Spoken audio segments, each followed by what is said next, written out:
Po natin dito sa mga awit 34:8, no? Tingnan at lasapin ang kabutihan ni Yahweh. So ngayon, paano po natin malaman o kaya paano natin ma-discover ang kabutihan ni Yahweh? Mga kaibigan, ganito po yan. No? So pag halimbawa pagising natin sa umaga, magkaroon tayo ng anumang busy po natin, magkaroon tayo ng quiet time sa Kanya. Ano, parang tayo ay magtinatawag na magbasa ng Kanyang good news. Ano ba, isang verse lang, no? Ano ba itong verse na ating pag-ukulan ng pansin ngayon sa mga awit 34:8 na nagsasabi, tingnan at lasapin ang kabutihan ni Yahweh. Mapalad ang siyang magtitiwala sa Kanya, no?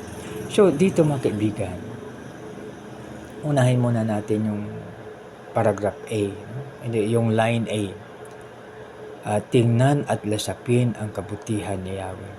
Makibigyan, paano natin malasap, no? Paano natin ma-enjoy ang kabutihan ni Yahweh, no? So dito makibigan, di ba pagising natin sa umaga, no? Pagising natin sa umaga, magkaroon tayo ng time para po sa Kanya. So, tawag po dyan ay quiet time, no? O kaya tinatawag natin na devotion natin. No? Kahit isang verse lang sa araw-araw. Tapos yung verse na yan, bali anuhin natin na isang linggo, no? Tapos change naman tayo sa isang linggo.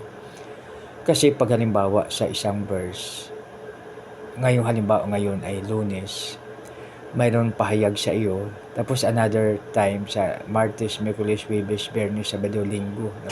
Tapos Lunes palitan mo naman po, no, ng isang verse. Tapos wag nang kalimutan nyo dahil parang na siya parang i-review, kasi pag walang review, maano po tayo yung ating pong makalimutan, no?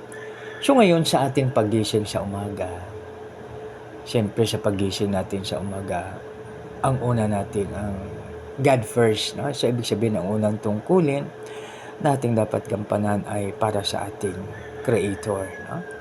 Kasi napakapalad po natin makibigan dahil bago po tayo nilalang po ng ating Creator ang lahat na kailangan natin, no? So nandyan yung lahat na kailangan natin. Sa unang araw, may nilalag siya, pangalawa, pangatlo, pang-apat, pang-lima, at pang-anim, tao na ang kanyang gi-create. So kaya napakapalad po natin, no, na nandyan ang ating Panginoon. Minsan sinasabi ko po na parang isang magkasing irog, no? Si halimbawa magplano siya, halimbawa sabi na, darling, ano po yung ating ipangalan sa bata na ipagkaloob sa atin ng ating may kapal? Kung halimbawa lalaki, no? Halimbawa babae naman, no? Tapos maliban po diyan, pinaghanda na po ang lahat, no? So buti ngayon, alam niyo po mga kaibigan, sa aming panahon tawag doon ay lampin pa, no? Mayroong big kiss, mayroong lampin, marami, no? So ito mga kaibigan ay recyclable, no? Ibig sabihin na pag halimbawa madumi na, labahan lang, no? Kaya naranasan po ng ibang lingkod na yung nanganak yung aking kabiyak ay tagalaba po ako ng lampin. Siyempre maliban yan, alagaan yung asawa na bagong panganak kasi napakahirap yung kanilang naranasan. So biro mo yan, no? Yung pag-iluwal nila ang bata, grabe po ang kanilang sakripisyo. Subalit mga kaibigan, no? Kahit anong hirap ng nanay na habang nagle-labor siya para iluwal si baby, no? So dito mga kaibigan, napakatindi ang sakit, kung anong paman. Subalit, yung niluwal na si baby, grabe ang joy ng mami. Of course, pati yung daddy, no? O kung sino man na membro ng pamilya. Kaya napakaganda mga kaibigan, ano? So, yan. So, dito, no? So, yan po mga kaibigan. So, ngayon, kwan siya, no? Kaya, ating tingnan at lasapin ang kabutihan ni Yahweh. So yan, no? Parang magkasing irog, nagpakasal, nagsama sa isang bubong, at saka hinanda, no? Gano'n din po tayo sa ating Poong May Kapal. Inanda niya po ang lahat na kailangan natin, no? Nakalagay po doon sa mga awit 33, no? Sa utos ni Yahweh, ginawa ang langit, ang araw, ang buwan, at mga bituing maririkit, no? So, ibig sabihin po yan, mga kaibigan, na well provided na po ang lahat para sa atin, no? At sa pagtingnan natin, ang kwan siya, no? Self-propagating yung mga blessings ni Lord, no? Ano ba yung lahat na pananim? Ano ba ito? Loya, no? Itong loya. So, yung loya, mga kapatid, kung halimbawa, hindi natin itanim, madaling maubos. So, pag itanim natin, tulad nito, no? Itanim po natin, maglalaki yung laman niya, no? So, ibig sabihin na dadami ng dadami. So, kaya masustain po tayo. Kaya lahat ng pangailangan ng tao tungkol sa